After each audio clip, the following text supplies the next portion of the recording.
Hello and welcome. Hello and welcome to AidanEyewitness. I'm here in Antwerp in the Flemish region of Belgium, and I've come to take a look at the modern architecture, traditional architecture, public transport, urban development, local identity, and to see if there's anything that Antwerp can learn from the way things are done in Manchester and Liverpool, or maybe vice versa. First of all, let me just say this video is a bit of an experiment. I want to see whether the viewing figures are good for a video featuring a city further afield, with comparisons to the home cities. I hope it brings in viewers from overseas. Please bear with me and let me know what you think. This museum is called Museum aan de Stroom, or Museum by the River, and it's dedicated to Antwerp and its maritime history. It has a remarkable design with a continuous window that goes around the building right up to the top. On the roof there's a viewing platform called Panorama. It's open 7 days a week until 10 p.m. and it's free. In Liverpool there's a great view from the Anglican Cathedral, but Manchester still has no dedicated high-level viewing platform, though there is the Town Hall Clock Tower Tour, which takes place from time to time. Looking out over Antwerp, we can see it's mostly low-rise, not like Manchester with its new skyline of tall buildings. Antwerp's landmarks include the Boerentoren, or Farmer's Tower, one of the first tall buildings in Europe. That's the Cathedral of Our Lady, with its slender clock tower, 123 metres tall. It's Catholic, like Belgium, though nowadays there are many different faiths here. So what parallels are there between Antwerp and Liverpool and Manchester? The port of Antwerp Bruges is the second busiest in Europe at 271 million tonnes per annum. Liverpool is given as 30 million tonnes per annum, figures from Wikipedia.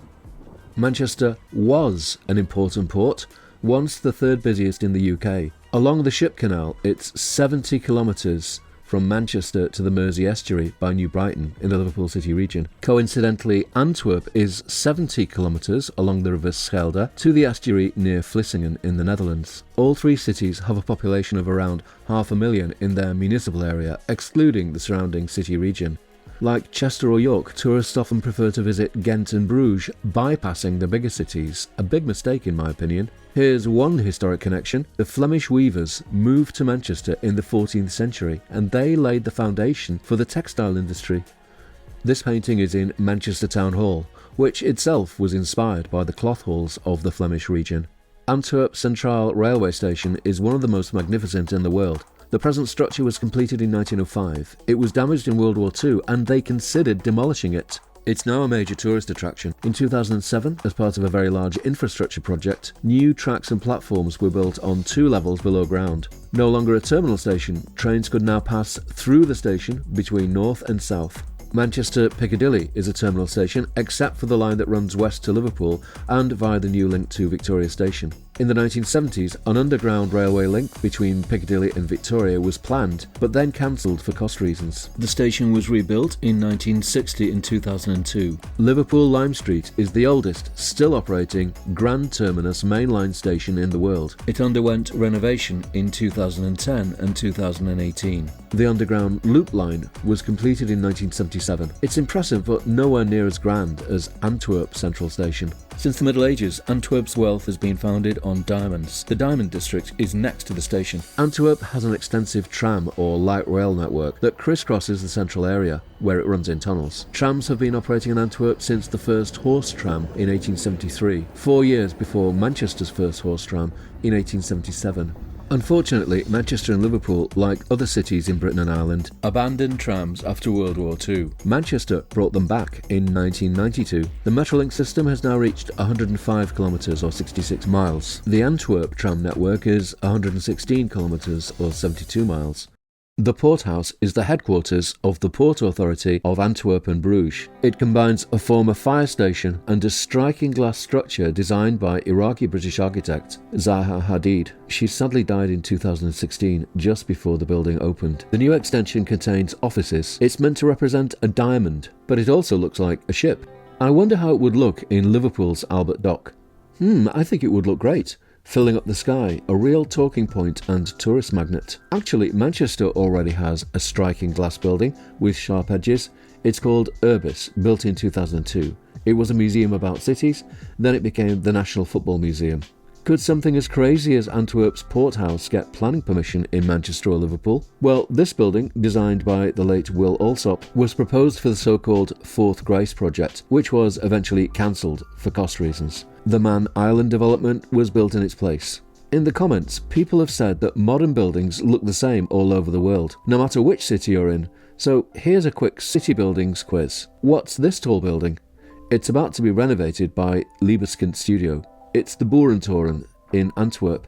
These apartment buildings, with a curvy high-tech design, they're in Liverpool. This strange-looking postmodern building, it's in Antwerp. And this tall tower?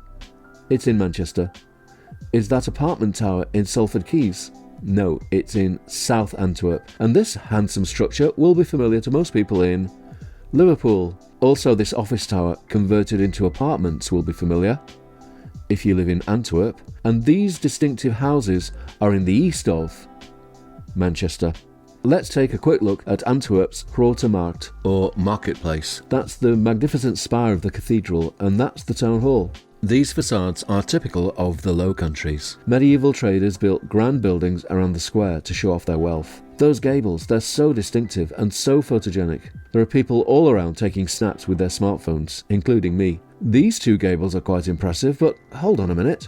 This isn't Antwerp, it's Manchester. I've always been fascinated with those Dutch-style buildings in the corner of Piccadilly, built in 1904 and 1907. But why in a Dutch style? Let's go now to the new South District of Antwerp. I especially like this tower. It's called Zuiderzicht, or South View, with views over the south of Antwerp. It has a white-coloured external framework which cradles within it a varied selection of apartments with balconies. So how would this look if I placed it in Manchester? Let me see. Ah yes, there's an empty space between Ardwick Park and the Mancunian Way, near the railway viaduct from Piccadilly. So let's put it there. It looks great. And now, residents have extensive views over the south of Manchester. Near Zuiderzicht is another residential tower called Scheldezicht, River Schelde View. I think this is a great example of innovative, creative modern architecture. It's designed to be like a vertical village, with a variety of apartments and a community feel. There's a spare plot overlooking Liverpool's Prince's Dock by the multi-storey car park, so let's put it there. I think it looks very good. And how does its architectural style compare to, for example, the Lexington apartment tower on the left? Just across from New South is this very striking building with tall roofs. They're meant to look like sails. The locals think they're like upturned cones for Belgian-style French fries. This is the Palace of Justice, or Law Courts building. I think the roofs look like imaginary hats worn by judges long ago. So what can Antwerp learn from Liverpool and Manchester in terms of architecture and infrastructure planning? Well, let me just mention there's a book called How Not to Run a Club, written by Peter Hook, about Manchester's famous Hacienda nightclub. That superb cover design and the title gave me an idea for a possible book about recent infrastructure planning. HS2, How Not to Do a Mega Project. I think there will be many lessons to be learned. The good burghers of Antwerp should be pleased that they managed to complete their station redevelopment about 2 decades ago, along with their high-speed train line. Manchester's Picc Vicc line, intended to link the two main stations via a tunnel under the city centre, was cancelled in the 70s for cost reasons.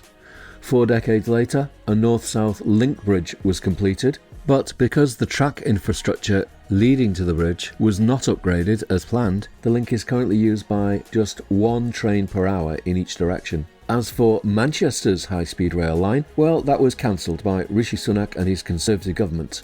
For cost reasons, Liverpool had already been left out of the plans. For decades, Manchester and Liverpool and other cities outside London have been underfunded by central government in Westminster. The words begging bowl and managed decline spring to mind. In recent years, metro mayors have gained new powers and new budgets, and they're starting to make a difference. Since the 1980s, the Flemish region has had its own regional government, based in Brussels, with a budget for transport. Antwerp never abandoned its trams, and though Manchester now has the biggest and most impressive tram or light rail system in the UK, let's not forget that Manchester was, for over 4 decades, a tram-free city. A tram was planned for Liverpool in the 2000s, but it was cancelled, for cost reasons and other problems.